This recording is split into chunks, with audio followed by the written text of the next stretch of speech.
Charles narrows his eyes, clearly struggling to wrap his holy head around how Lu Fan has taken command of the Nine Realms demons so fast. Lu Fan, standing tall and grinning like he's already won, doesn't even hide the sarcasm on his face.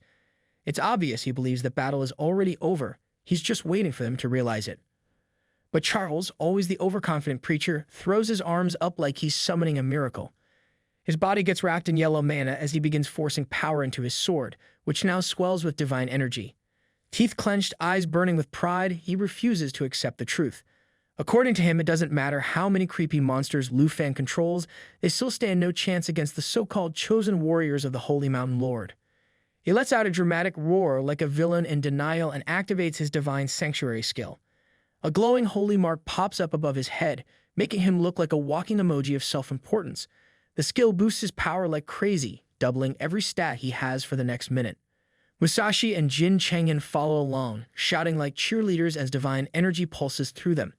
A system notification confirms the activation, also revealing that the divine flame of retribution is in play now, something that deals heavy damage and inflicts burn for 10 whole seconds. Divine warriors clash with monstrous creatures. The system tosses in another notification, confirming that Phantom Reaper Slash has been unleashed, an attack that's supposed to slice through enemies with brutal precision. Charles, drunk on his temporary power-up, smirks like he just became a final boss. He's so confident, he starts acting like Lu Fan has no clue what real power looks like. Jin Chang'an, always full of hot air, crosses his arms and starts acting like he's evolved into some kind of holy warrior 2.0. He talks big, but let's be honest, he's still the same sidekick who keeps getting tossed around by dragons. Lu Fan rolls his eyes and clicks his tongue, clearly unimpressed. Boss or not, these clowns are still punching above their level. A boost doesn't fix bad decision-making or weak teamwork. Without wasting another second, Lu Fan commands the Emerald Dragon Lady Xiaofi to ascend into her eternal form. The system doesn't delay right away and announces the successful transformation. A thunderous roar shakes the heavens. Xiaofi rises in her full glory, now stronger than ever. Her new form doubles the power of all dragon-related abilities. Lu Fan spots the perfect opportunity and takes action without delay. He commands Xiaofi, the Emerald Dragon, to release its pulse power. Right away, the system announces that Pulse Life has been activated. This powerful skill doubles the effect of every ability within its range, turning the battlefield into a zone of pure chaos and advantage for Lu Fan's side. At the same moment, another skill activates Emerald Blessing. This one layers 6 powerful stacks of the Emerald Dragon's aura onto Lu Fan's next 6 attacks, giving them a deadly boost. The system confirms all buffs have been successfully applied. The brilliant, radiant light spreads across the battlefield like a divine festival gone rogue. That light isn't just for show. 36 glowing blessings rain down on Lu Fan and his allies. These aren't ordinary power-ups either.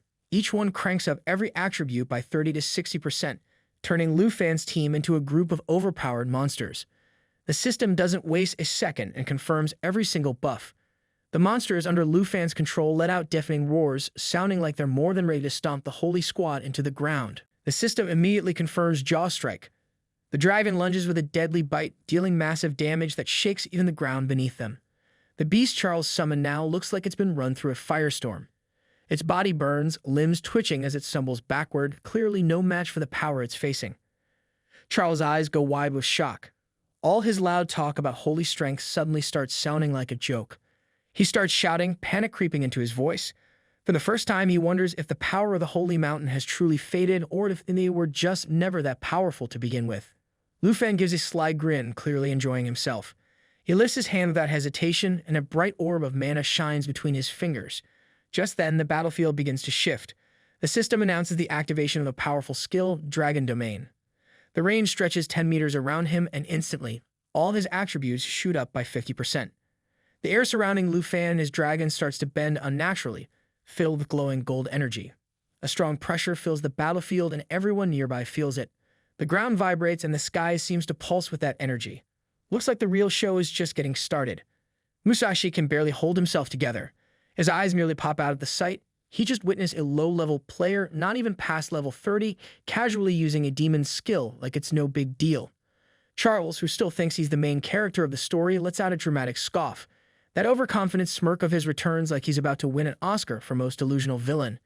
Yellow mana explodes around him in a swirling storm, and the system alerts everyone Divine Flame of Retribution is online with a 500% damage boost.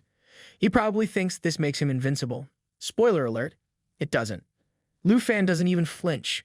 He floats calmly midair, unfazed. Suddenly, a majestic eagle bursts into view behind him, its wings slicing through the sky with grace. Charles turns toward it, and all that fake confidence melts away like cheap makeup in the rain. That jaw drops real quick. The 50% damage bonus is completely neutralized by what looks like a simple counter. Musashi Aka, backup villain number 2, senses that things are falling apart. He panics, calling out to Charles. Jin Chengyan also freaks out because he can no longer control his beast.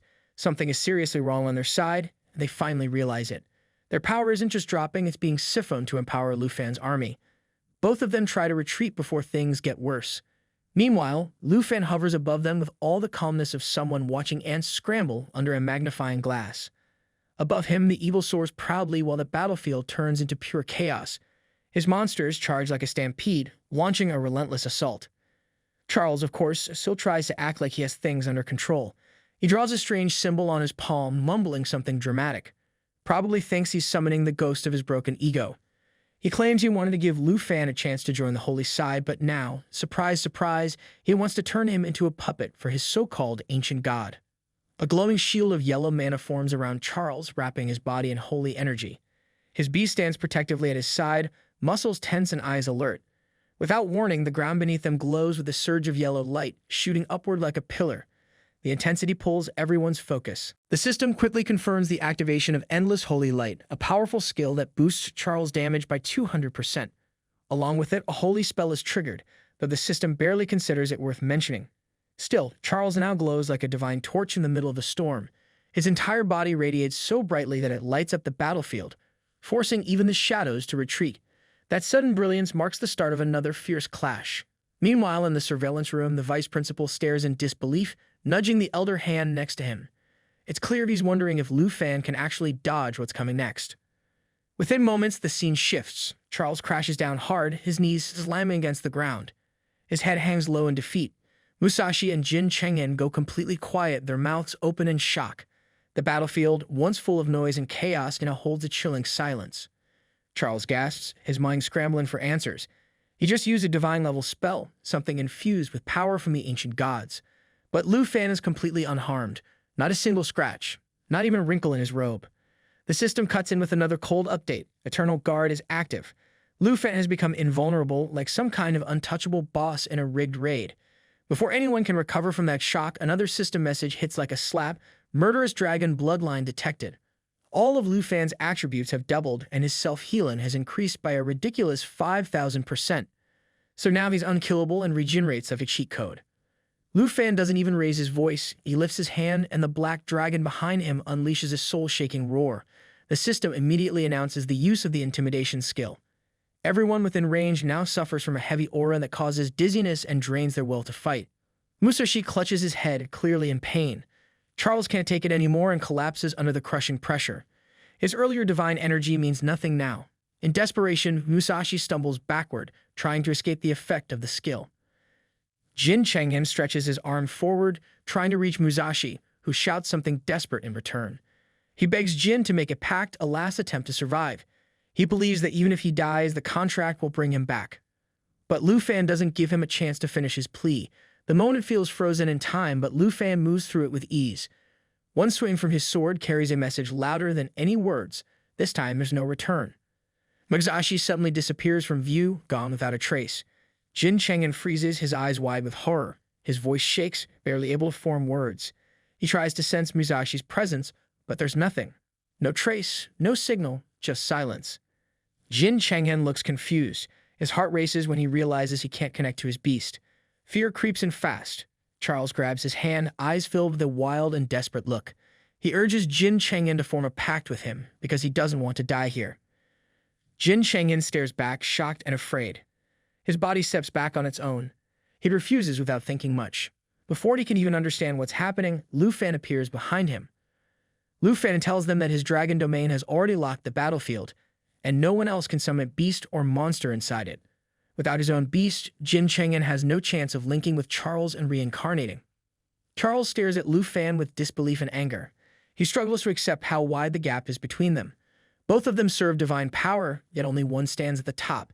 His pride refuses to accept that he's weaker. He pulls out a yellow orb filled with divine mana prepared long ago to use against Lu Fan. Charles tries to summon divine magic from his master, shouting with rage and fury. The air grows tense for a moment, but Lu Fan does not let him finish. His sword swings swiftly, glowing with confidence and control. Charles falls hard, his magic never reaching full power. The divine essence he called now floats above him, glowing gently in golden light, and then suddenly shoots away trying to escape. Lu Fan looks at the shooting divine essence with curiosity, wondering out loud if the god Charles serves has already given up on his workers. Lu Fan points out that Jin Chenghan has no way to escape using any of his skills. He then rushes towards the divine essence. His body flashes behind the glowing holy essence. He mocks the divine essence for being a parasite, one that survives only by sucking strength from others, and now wants to escape.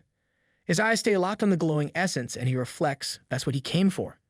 That's what he has waited to get, a complete essence of the holy mountain. Far away in the surveillance room, people are watching all this on a screen. One of them turns to the others and explains that players from Star Country, Taiki Kingdom, and Sakura Country are now gone from the leaderboard. Shock spreads fast among everyone in the room. They can't believe that a single player from Dragon Nation has defeated them all by himself. The vice principal looks at Old Han and calls out, but Old Han says nothing. His eyes stay glued to the screen. The room is filled with tension. Jin Zayan can't take it anymore. He rushes out, panic written all over his face. His mind races, trying to figure out how he's going to tell the Jin family that their strongest warrior has fallen in battle. Jin Chenghan was their last shot at winning the trial. The Taiki Kingdom had thrown all its hopes and power behind him, but now he's gone. Just then, a dark void forms in the air. Thick shadows stretch out like the arms of a terrifying monster. Jin Zayan gasps at the sight.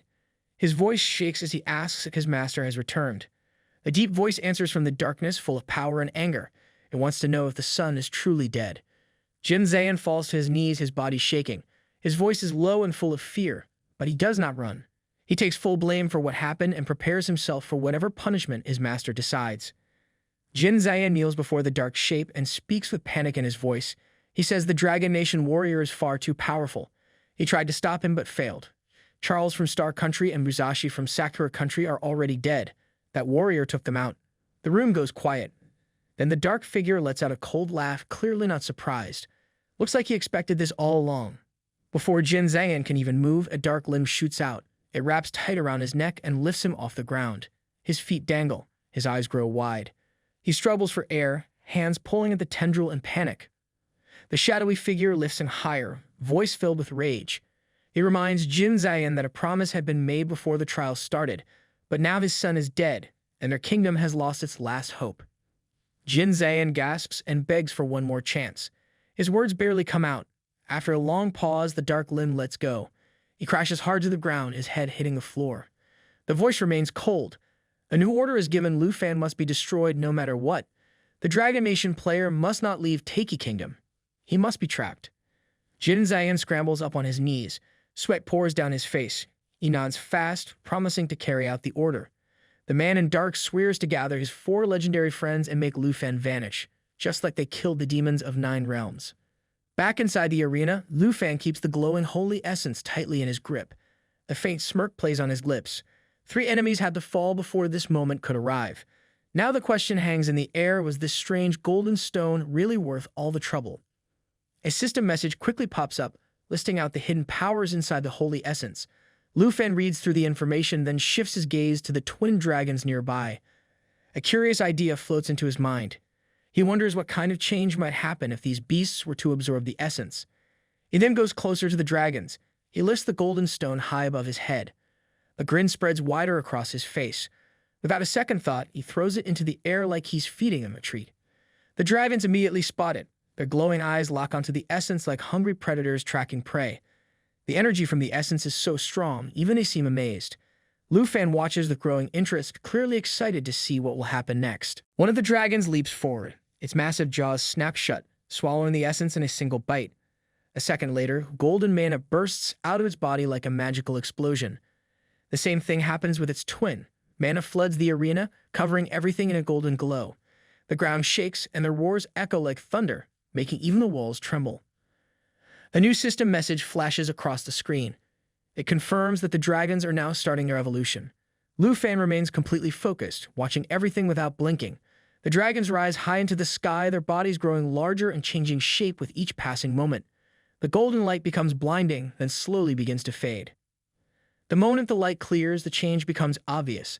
Their once black bodies have been completely transformed. Now they shine with smooth, golden skin that looks like polished crystal. Their presence becomes more powerful, more terrifying, and more majestic than ever. The twin dragons glide through the air, golden mana circling around them like a storm. Lu Fan and Xiao Fei stare up in awe. The system sends out a new message, confirming what everyone already suspects. The corpse demons dragons are no longer the same.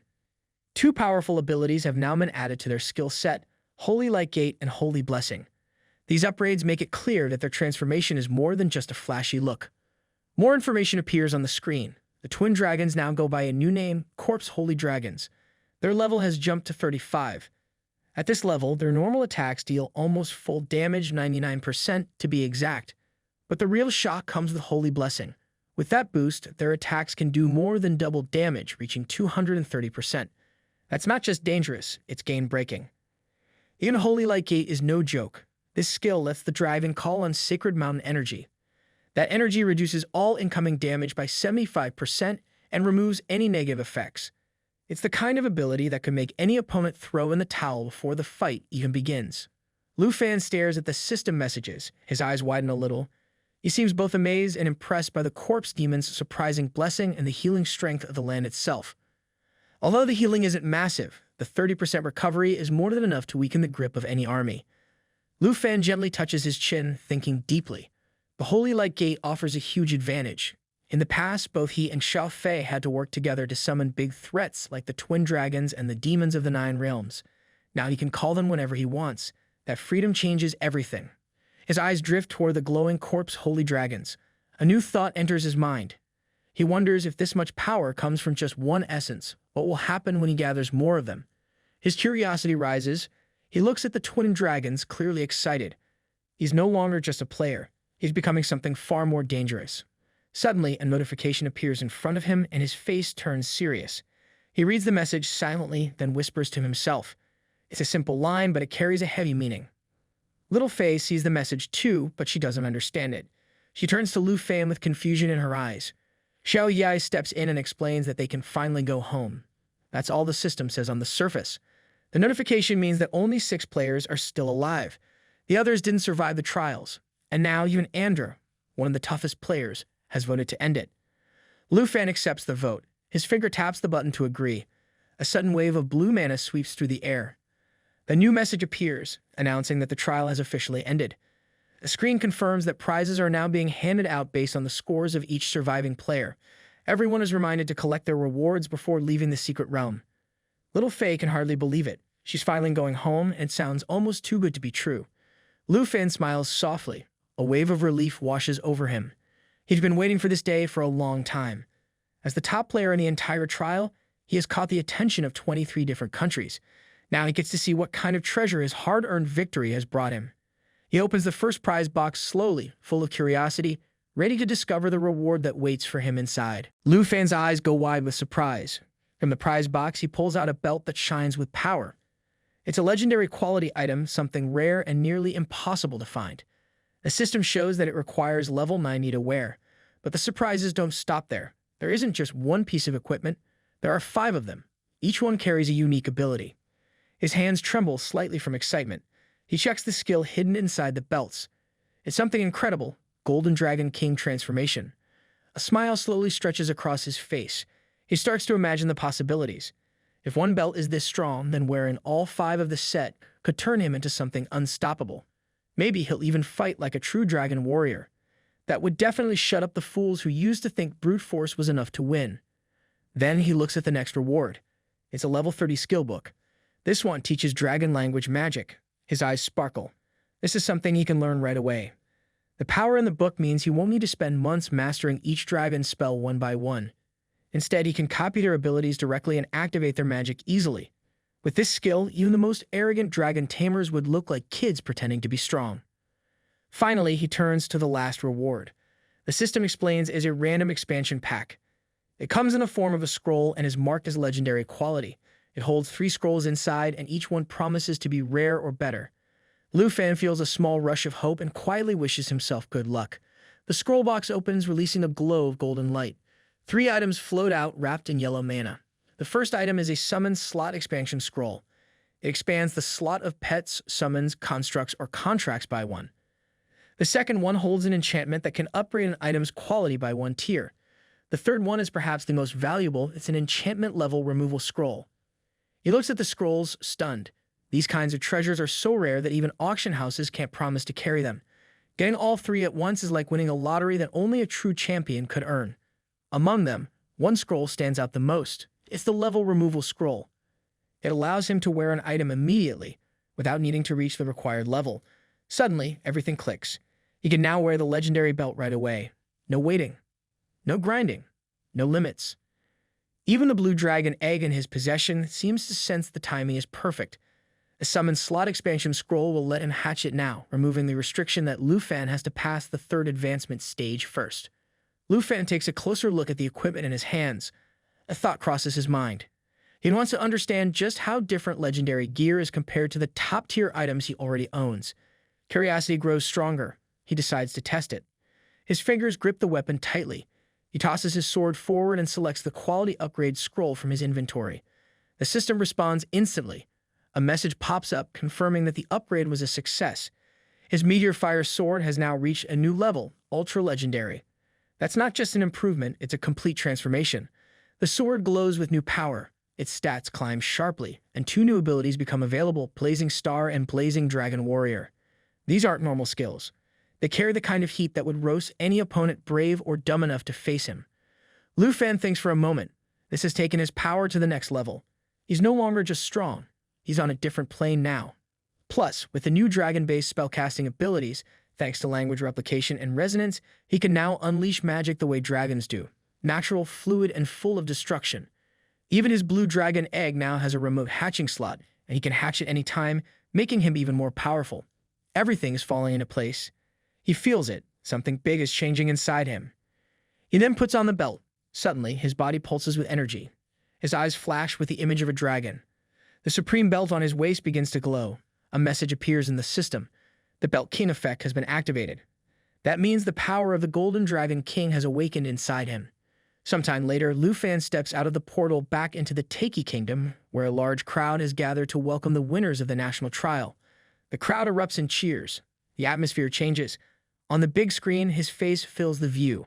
He is introduced as the top player, the #1 fighter representing the Dragon Nation. The crowd is full of different voices. Many shout in joy, praising him for defeating 3 enemies all by himself. Others seem unsure, maybe jealous, asking questions and wanting to hear his side. But one thing is clear, he has their full attention now. One of the reporters questions Lufan about the Jin family, asking what he thinks about them. Some fans can't hold back. They call out to him, cheering and waving with all the energy they have. Their excitement fills the space. Vice Principal Zhao steps forward. He asks the crowd to give space. Behind him, Elder Han cheers with pride, calling Lufan a true hero.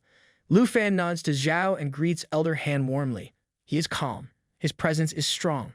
The champion has arrived, and the world is finally ready to listen. Old Han steps forward with a proud look on his face. His hands come together in a gesture of respect and happiness. His smile is wide.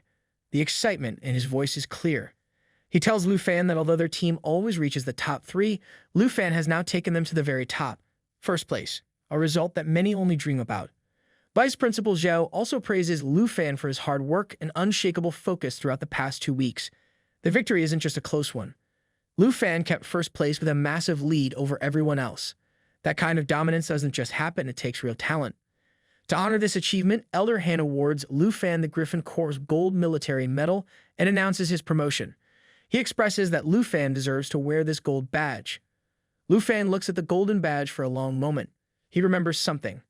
During his time with Griffin Corps, his buddy mentioned that only 8 people ever held this badge. Now he's got it too. He is the 9th. This is more than a prize. It's a historic moment for the Dragon Kingdom. Old Han nods to confirm it. He adds another detail. Lufan is now only second to the 3 elders and Lord Tu Jing, and he is the youngest person to earn a gold badge in Griffin Crops. That means Lufan has just joined a group that includes some of the strongest and most respected people in the country, and he did it at such a young age. Lufan grips the badge, feeling the weight, not just the physical one, but the honor it carries. It represents more than strength. It stands for duty, courage, and becoming a protector of the nation. His heart feels full. He offers a sincere thank you to Old Han for believing in him and recognizing his worth. Meanwhile, Jin Zayan speaks to the crowd gathered in the stadium. The trial is now officially over. He congratulates all who survived and prepares to share the final results. Everyone watches with full attention. Lu Fan stands calmly as his name is announced at the very top, rank 1. No surprises there. Old Han turns to him, clearly impressed. He points out that Lu Fan didn't just win. He scored over 90%. That's a number that makes the rest of the competition look like they weren't even trying. Lu Fan stays humble. He nods and says the result is exactly what he expected. A little bit of confidence never hurts, especially when it's backed by actions. Han lets out a tired sigh, finally admitting that the long event has worn him out. He suggests everyone should get some rest. Vice Principal Zhao chuckles and agrees, telling him to take care. Before leaving, Old Han shares one more update. Tomorrow they will return to Dragon Nation. There, the elders have prepared a national-level reward to honor Lu Fan's success. Curious, Lu Fan raises an eyebrow and asks about it. The Vice Principal Zhao only grins, clearly holding back the details. He simply tells him one thing with a look full of pride: Lu Fan has officially made it to the big leagues. Inside a VIP hotel room in Jinyu City, Lu Fan holds the 9th gold badge in his hand. The shine of it reflects softly in the room's warm light. He looks at it quietly, knowing that only one person ranks above him now, Senior 2. That realization doesn't bother him.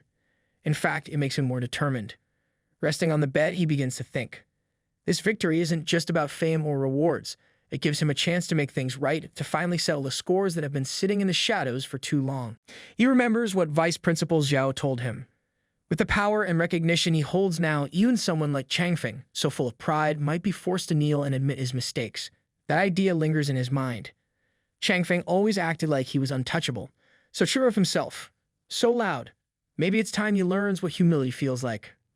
Then there is Jin Hui. Lu Fan will make him know his place now. After a moment, he gets up from the bed, stores the golden badge carefully inside the inventory, and turns his attention to something far more exciting, the event he has been waiting for. Lu Fan takes out the summon slot expansion scroll. A soft yellow glow surrounds it, humming gently with mana. His fingers stay steady.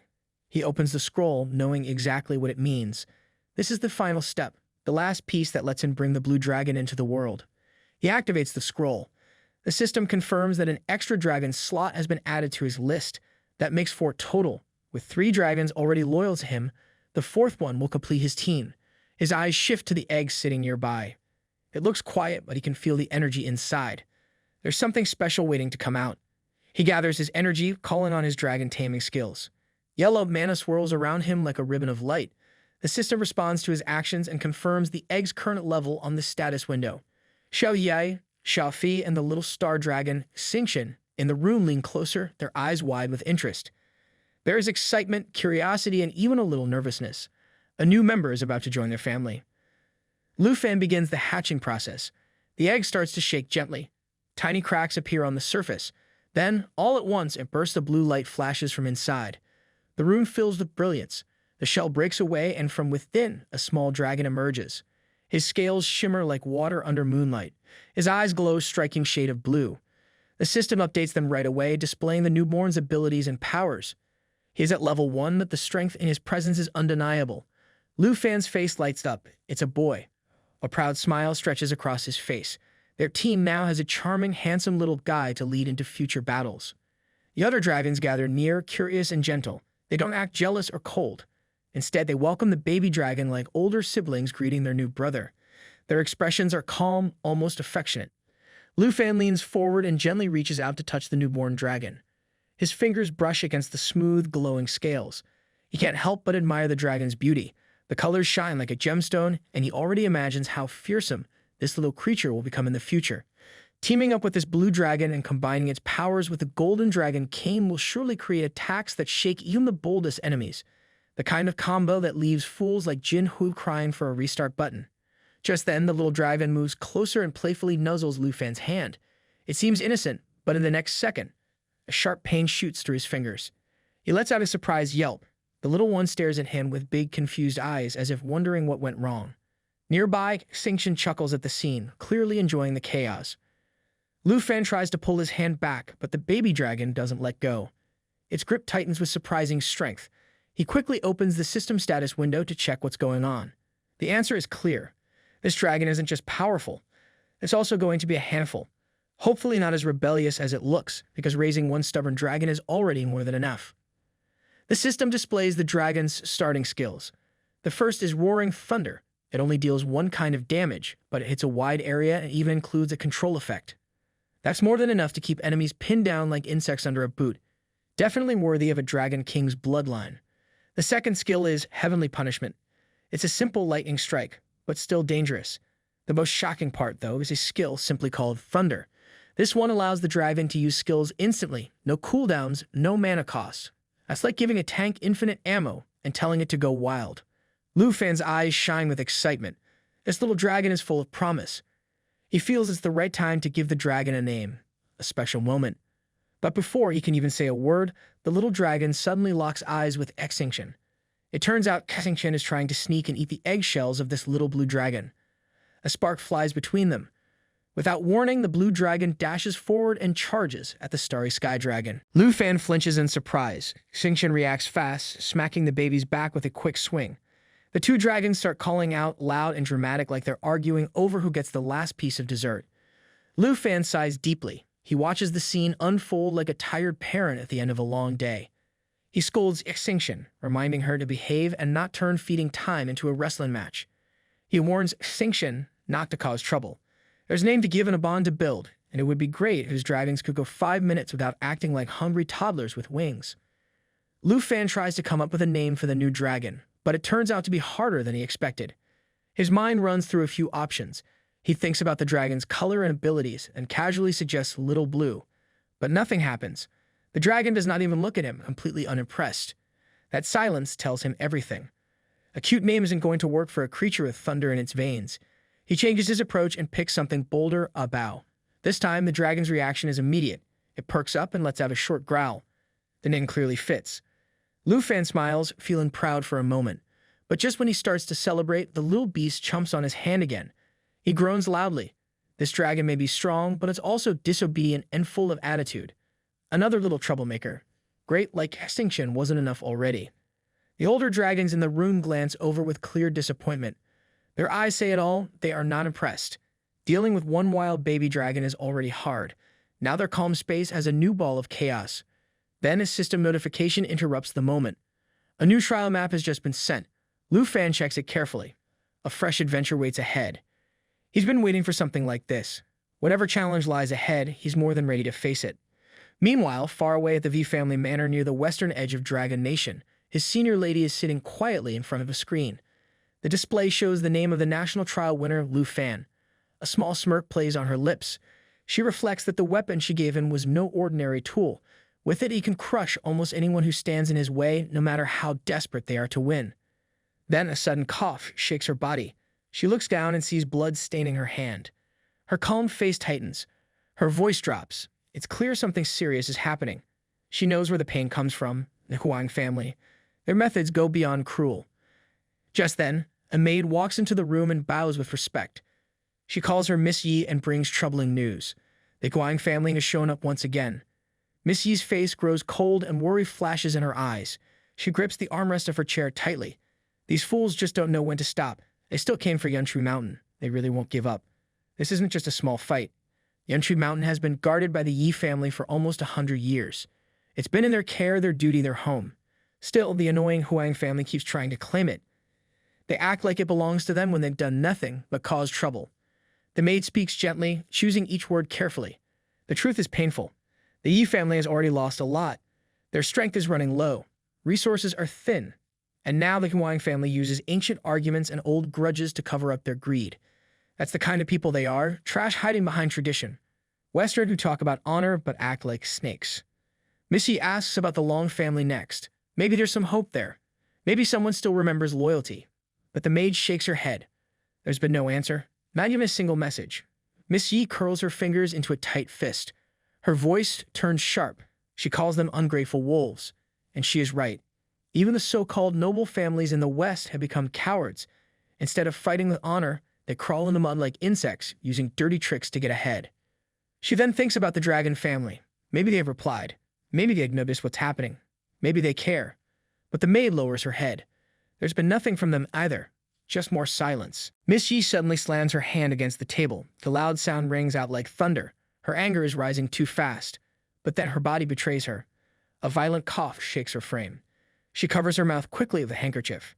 The red stain is clear. The maid rushes to her side, full of worry. She pleads with Miss Yi to take care of her health, but it's hard to stay calm when enemies are crawling from every side and allies are nowhere to be found. Miss Yi looks at the blood-stained fabric in her palm. Her face stays calm, and she quickly brushes it off like it means nothing. She hides the handkerchief in her sleeve and tells herself to stay strong. She makes up her mind. She will face the Huang family herself. It's time to drag those shameless clowns into the light. They act like powerful leaders but behave like rats fighting over scraps. Far away, Lu Fan sits by an airplane window. The golden sunset paints the sky outside, stretching across the like a beautiful dream. The plane glides smoothly above the clouds. His mind, however, is already miles ahead. He thinks about Old Han and the rewards waiting for him after everything he has gone through. Turning his focus to the tablet in his hands, he checks the information about the secret realm he has selected for himself. It is the Death Sand Sea's secret realm. It is located in the newly discovered Godbone Forest on the border between Dragon and Taiki Kingdom. The difficulty level catches his attention right away. His eyes light up with interest. It is a desert secret realm that has never been explored. Maybe there are hidden treasures inside. Maybe something more valuable than anyone expects. Earlier, at Jimyu City International Airport, Lu Fan meets Old Han and a small team. Excitement buzzes quietly in his chest. Old Han shows him his reward, which is actually a list. It's something rare, something even powerful families would kill to get. Standing next to Old Han, Lu Fan scans through a long list of secret realms, 460 in total. He feels the weight of the moment. He can only pick 10. Old Han points at the list proudly. These realms were gathered by the top leaders of Dragon Nation from all around the world. Not even the richest fools could buy their way into these places. Lu Fan scrolls through the list carefully. However, a small frown forms on his face. Most of the realms are level 60 and above. He mutters to himself. These places are impressive, but right now it won't help him much. It feels like being handed a treasure chest, but finding it filled with things you can't even use yet. Lu Fan is just about to move on when something catches his eye. His eyes widen in surprise. The words Death Sand Sea appear on the list, marked with nightmare difficulty. The name alone feels heavy, almost sharp. Most people would run just hearing it. Fear would freeze them before they even stepped close. But Lu Fan is not like most people. What grabs his attention even more is the connection to the divine treasure map he found the night before. This isn't a coincidence. The map pointed toward this place. Destiny itself seems to be pulling him toward it. Old Han notices the change in Lu Fan's expression and lifts an eyebrow. He asks if Lu Fan has found something interesting. Lu Fan nods, steadying his breath. His mind is clear now. He says he will choose the Death Sand Sea. Old Han strokes his beard and thinks for a moment. Only picking one realm sounds strange when 9 more options are still open. But Lu Fan just smirks. None of the others matter. Not when fate has already pointed him toward the most dangerous treasure. Old Han chuckles a little and lifts a finger. He reminds Lu Fan that the Death Sand Sea sits right on the border. He promises to have Vice Principal Zhao prepare a scouting team and set up a teleportation point to make his journey smoother.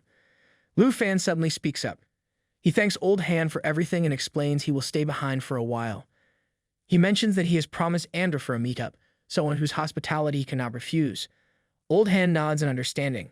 He tells Lu Fan that he will return first and arrange for Vice Principal Zhao to choose high-quality secret realms for the remaining 9 slots. In the present, Principal Zhao walks over and gives Lu Fan a gentle pat on the shoulder. He asks Lu Fan what's on his mind. Then, in a light and friendly voice, Zhao says it's time to leave the plane and get moving. The real adventure is just about to begin. Lu Fan looks out of the plane window and his eyes widen with surprise. A huge crowd is gathered below. People are waving placards and cheering loudly. They have come to welcome him home. After all, he has just won the national trial for Dragon Nation, and his victory has made him a hero. The plane touches down at the airport smoothly. Lu Fan steps out, and the cheers grow even louder. The fans treat him like a champion, calling him the pride of Dragon Nation. Many shout about how cool he looks, making him smile a little. A reporter asks if Lu Fan would accept an interview. Principal Zhao watches with a knowing look. He remembers that Lu Fan doesn't enjoy being the center of attention. Still, he teases him, saying if he wants, he can enjoy the fame. Feeling the pressure, Lu Fan quickly tells Vice Principal Zhao not to tease him and to please help him escape this situation. After about half an hour, Lu Fan and Principal Zhao finally reach Dragon Capital Academy. A new adventure is waiting for him here. Principal Zhao tells Lu Fan to stop standing around like a lost tourist. He advises him to rest for now.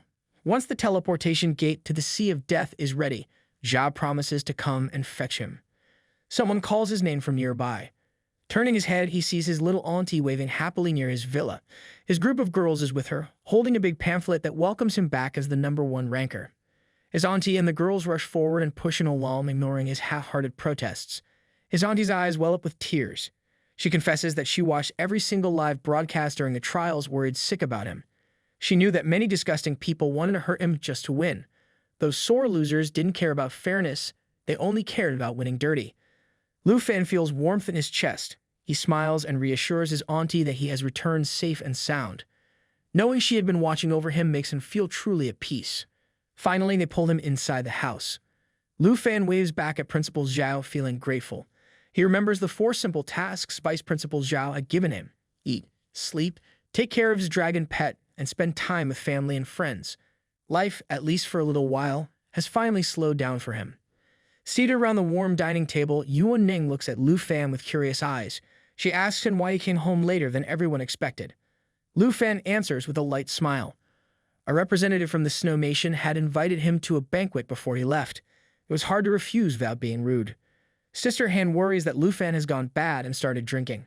The silver-haired girl nearby chuckles too, telling Han not to worry so much. Blushing a little, Sister Han insists there's no exaggeration. She says people from Snow Nation drink like they are trying to meet the Grim Reaper faster. The room fills with laughter, making the moment even warmer. Lu Fan looks around the table and feels his heart settle. Sitting here, eating Auntie's homemade food surrounded by people who care about him, this is real happiness. His recent hardships start to feel far away, like a bad dream fading at sunrise. Then a quiet thought crosses his mind. He wonders if his senior sister, Missy, wherever she is, knows that he has reached rank 1. Far away, things are not nearly so peaceful. Inside the reception hall of the Jin residence in Jinyu City, a dark mood hangs in the air. Jin Zayan stands before Master Jin and reports the latest news. The airport confirmed it. Lu Fan is heading to the Death Sand Sea's secret realm. Master Jin slowly rises from his seat, his face hard and cold. He confirms that the Death Sand Sea lies in the Forest of Divine Bonds, right at the border between Taiki Nation and Dragon Nation. He says that Lu Fan must die there. Without any hesitation, he gives his order. He tells Jin Zayan to mobilize both the God Legion and War God Legion. Jin Zayan is shocked. He stammers that this seems too extreme just for one person. But Master Jin doesn't care. His pride is already twisted beyond reason. He reaches out, and from his body, dark tentacle-like arms lash out. They slam Jin Zayan to the ground with ease.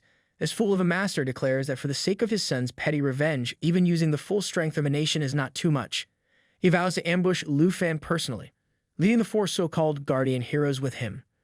What a joke, pretending to be noble warriors while plotting like petty criminals. Master Jin and his little band of thugs are nothing more than sore losers dressed up in fancy armor. In the Forest of Divine Bones, right along the border between Dragon Nation and Taiki, Lu Fan and the girls step out of a glowing portal. The air feels electric around them, filled with excitement. The girls are practically bouncing with energy, their eyes wide with wonder. Sister Han claps her hands together, hardly believing this is real. They are about to explore a national-level dungeon, something most people can only dream about.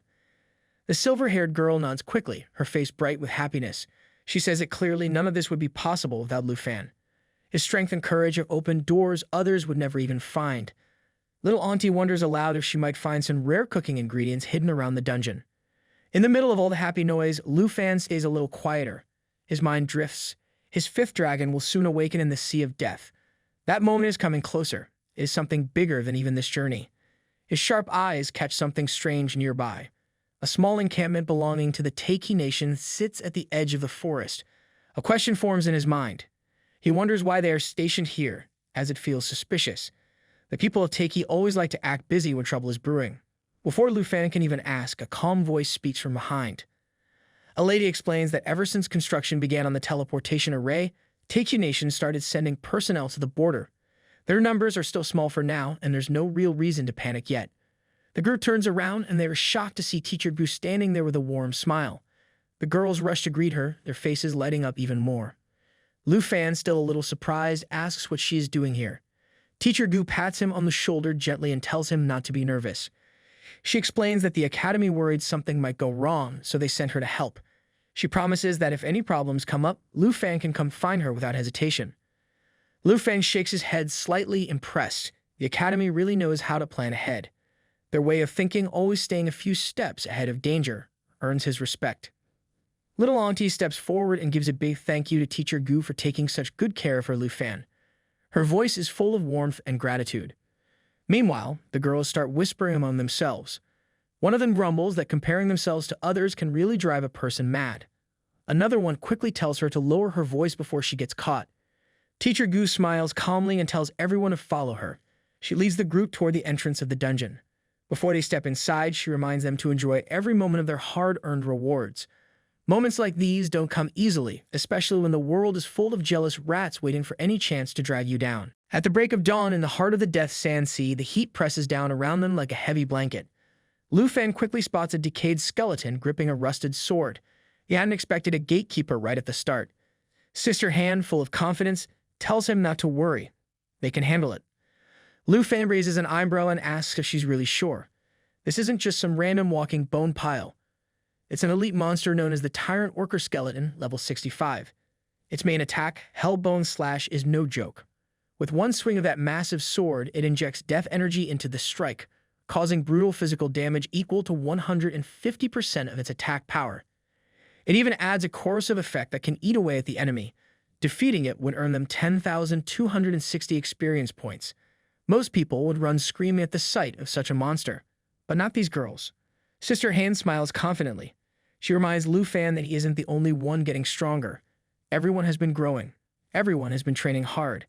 No one here plans to stay weak. The silver-haired girl adds a playful challenge. You should just wait and see. Without wasting another second, they all rush at the Tyrant Worker Skeleton. Sister Han moves first using her water split skill. She swings her sword with precision, releasing 4 chains made of rushing water. They fly through the air and wrap around the skeleton, locking it firmly in place. The cursed bones try to struggle, but it's no use. The water chains freeze its movement and slow its attacks.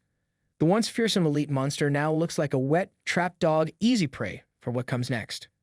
Ningyu One steps up next. She wields her water-cold sword with sharp control, striking the skeleton and covering it with freezing energy. The ice damage wraps around the bones, making its movements even slower. Its speed drops by another 30%, and it looks like a sad puppet trying to move through a blizzard. The silver-haired girl follows right after. Holding her staff high, she casts Starlight Inhalation. Holy light rains down across the battlefield, blasting everything within range with strong magic. The frozen skeleton gets caught in the middle, suffering heavy damage. A burning holy light effect covers it, making it take even more damage every second. On top of that, its spell resistance drops by 20%, leaving it weaker and wide open for the next attack. The poor skeleton looks ridiculous, frozen, and burning at the same time, like some confused leftover from a bad magic experiment. Lu Fan watches all of it unfold and can't help but admire their teamwork. Over the past 2 months, the girls have been pushing themselves harder than ever, training to close the gap between them and him. Now their moves are sharp, timed perfectly, and full of confidence. They no longer want to just follow behind him. They want to stand next to him, fighting as equals. He feels proud. The fact that they could crush a level 65 elite monster, even though they are just a little over level 30, is something that would leave even the best students at Dragon Capital Academy speechless. Most students would have gotten flattened in the first 5 seconds. Suddenly, Lu Fan senses something wrong. A sharp instinct cuts through his thoughts. Without hesitation, he grabs his bow and draws an arrow. A skill serpent's arrow activates, launching 12 glowing magic arrows in a fast storm. The arrows rush past the shoulder of Sister Han so quickly that she nearly jumps out of her skin. She turns, snapping at Lu Fan, ready to scold him for nearly taking her ear off. But before she can even finish a word, the arrows strike true, piercing multiple skeletons that had been sneaking up from behind them like cowards trying to catch them off guard. The girls stand frozen for a moment, their mouths hang open slightly. Lu Fan had taken down 8 elite monsters without even breaking a sweat, and worse, they hadn't even noticed the enemy sneaking up. It stings a little. They feel like a joke for missing such an obvious danger. Ningyu One quietly realizes the truth. This is the gap between them and Lu Fan. It's not just power. It's awareness, instincts, the ability to control the battlefield without hesitation. Lu Fan speaks with calm certainty. He refuses to let anyone hurt the people important to him. Little Auntie, ever cheerful, quickly changes the mood. She asks Lu Fan where his dragons are, suggesting he let them out so they can all level up together. It sounds so easy when she says it, like calling over pets for a walk. Lu Fan hesitates, rubbing the back of his neck. He admits something he had kept quiet until now. He actually got a new dragon recently, but this one has a bit of a temper problem. The girls react with pure shock. 6 dragons now, but instead of getting scared or feeling small, their eyes sparkle with excitement. They beg him to summon the new one. They want to see what element it controls. Lu Fan sighs, giving into their energy. He warns them one last time, if the dragon causes trouble, he's sending it right back. Suddenly, the sky above them apart. Lightning tears through the clouds, the thunder shaking the ground beneath their feet. The girls jump back in surprise. One of them blurts out if the dragon always has to make such a dramatic entrance. From the glowing clouds, a small blue dragon emerges, hovering proudly in the air. Despite its size, the magical energy it gives off is overwhelming. It feels like a giant storm crammed into a tiny body. The girls are left speechless, staring at the dragon like they're seeing a myth come to life. Lu Fan crosses his arms and smirks. He teases the dragon, asking if it could ever try to keep a low profile. Abao, the little blue beast, roars loudly in reply. The roar summons multiple lightning strikes, turning the battlefield into a storm zone. The blasts of energy paralyze and damage every monster nearby, wiping them out like they are nothing more than dust. Lu Fan feels the truth settle deep in his bones. This is no ordinary dragon. This is a blue king. Despite its small body, the dragon's power feels like it could flatten mountains. Lightning surges from its skin, and every electric pulse is a deadly attack just waiting to be unleashed. The monsters nearby don't stand a chance. They are being fried like insects in a storm.